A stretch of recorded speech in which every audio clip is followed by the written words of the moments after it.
1 Kings 12:28. Whereupon the king took counsel and made 2 calves of gold and said unto them, It is too much for you to go up to Jerusalem. Behold thy gods, O Israel, which brought thee up out of the land of Egypt.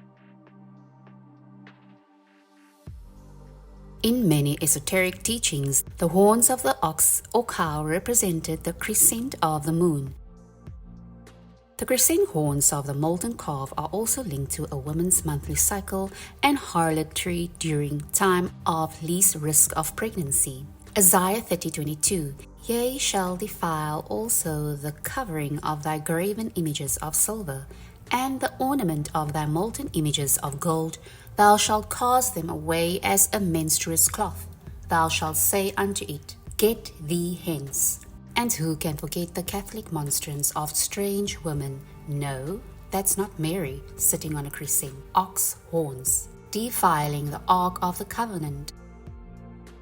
Genesis 31:34-35. Now Rachel had taken the images and put them in the camel's furniture and sat upon them. And Laban searched all the tent, but found them not. And she said to her father, Let it not displease my lord that I cannot rise up before thee, for the custom of women is upon me. And he searched, but found not the images. Since there is too much to cover here, we will go ahead and wrap this up. In the final part of the series regarding the womb, reincarnation, and Moloch, we will focus on the more fundamental verses proving reincarnation truly is biblical. This is going to be a basic meat and potato study on whether or not reincarnation is biblical.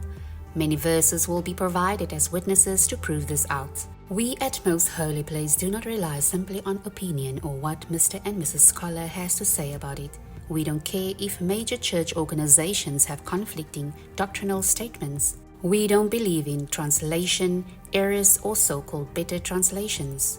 Whatever truth God has to share with us on the matter, we will gladly accept it, no matter what. If the Bible teaches reincarnation is truth, fine.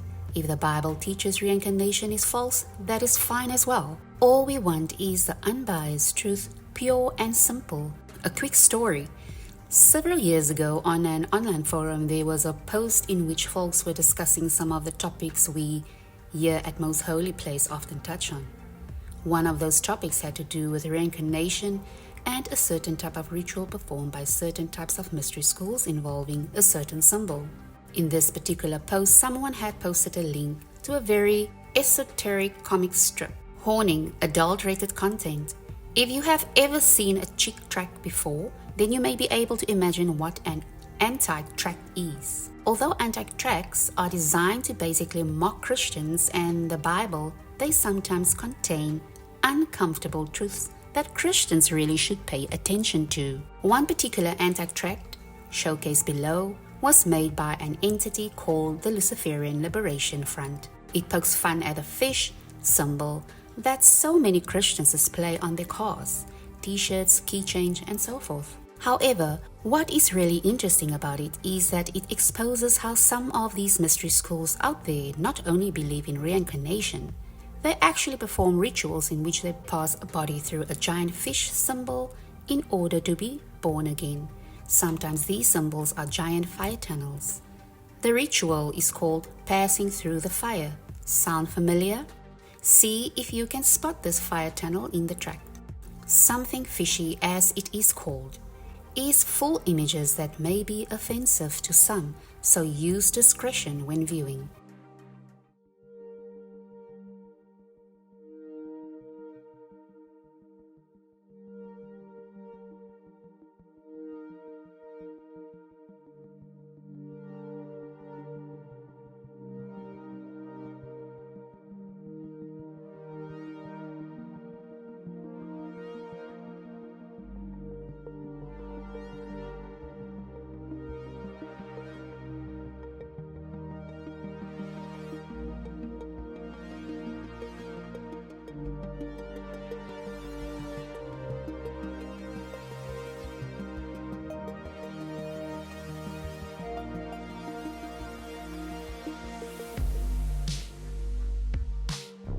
The reason we are sharing this with you is teaching you something very important. Never throw the baby out with the bathwater.